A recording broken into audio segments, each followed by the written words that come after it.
केकारा पे देमी तू लुटाई। Mix by Santosh Bihari. Music by DJ Vikas Sitamarhi.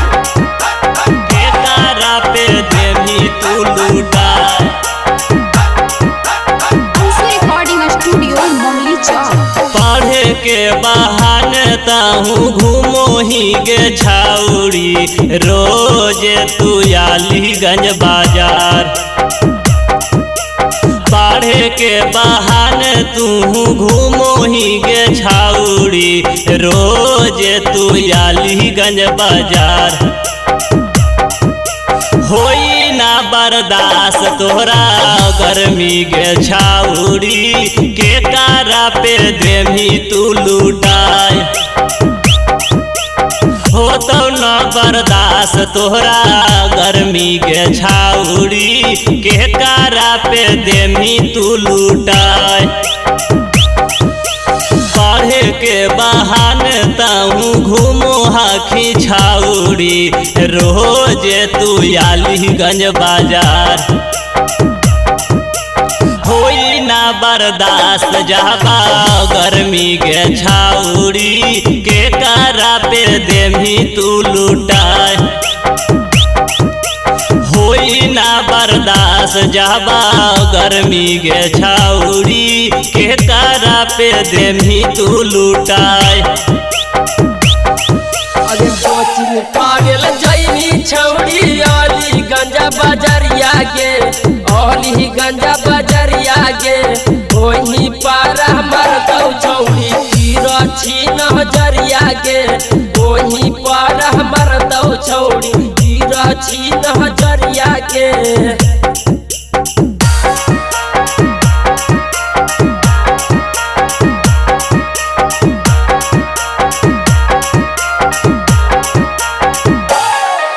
पढ़े के बहाने ताहू आबो ही गे छाउड़ी, छाउड़ा से मिले खातिर रोज।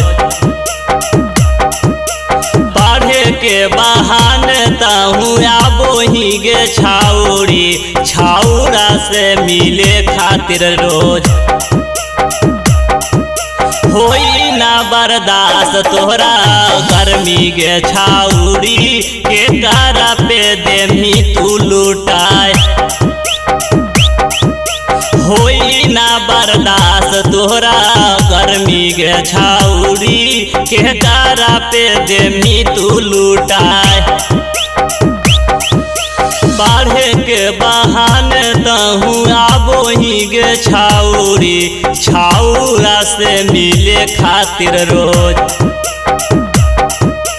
होई ना बर्दाश्त तोहरा गर्मी गे छाउड़ी, केकारा पे देमी तू लुटाई। होई ना बर्दाश्त तोहरा गर्मी गे छाउड़ी, केकारा पे देमी तू लुटाई। पढ़े न जाई पढ़ाई कोचिंग क्लास करे के, पढ़े न जाई पढ़ाई कोचिंग क्लास करे के। कमाही रे चुमा मंगे ड्राइवरवा भाड़ा नाई ले होगे, माही रे चुमा मंगे ड्राइवरवा भाड़ा नाई ले होगे। रिकॉर्डिंग स्टूडियो मंगली चौक। अमन चाना दाना माँ भी धारा तौगे छाउड़ी, तोरा के भारा या कबार। अमन चाना दाना माँ भी धारा तौगे छाउड़ी, तोरा के भारा या कबार। होई ना बर्दाश्त तोहरा गर्मी गे छाउड़ी, केकारा पे देमी तू लुटाई। होई ना बर्दाश्त तोहरा गर्मी गे छाउड़ी, केकारा पे देमी तू लुटाई।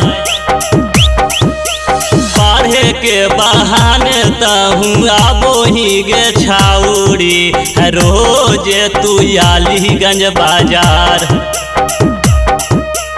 होई ना बर्दाश्त तोहरा गर्मी गे छाउरी के कारा पे देमी तू लुटाए। होई ना बर्दाश्त तोहरा गर्मी गे छाउरी के कारा पे देमी तू लुटाए। पढ़े के बहाने तहूँ घूमो ही गे छाउरी रोज तू यालीगंज बाजार। पढ़े के बहाने तू घूमो ही गे छाउरी रोज तू यालीगंज बाजार। होई ना बर्दाश्त तोहरा गर्मी गे छाउरी के कारा पे देमी तू लुटाए। हो तो न बर्दाश्त तोहरा गर्मी गे छाउरी के कारा पे देमी तू लुटाए। पढ़े के बहाने तहूँ घूमो हाखी छाउरी रोज तू यालीगंज बाजार। होई ना बर्दाश्त जाबा गर्मी गे छाउरी के कारा पे देमी तू लुटाए। होई ना बर्दाश्त जाबा गर्मी गे छाउरी के कारा पे देमी तू लुटाए। रिकॉर्डिंग स्टूडियो मोहली चौक।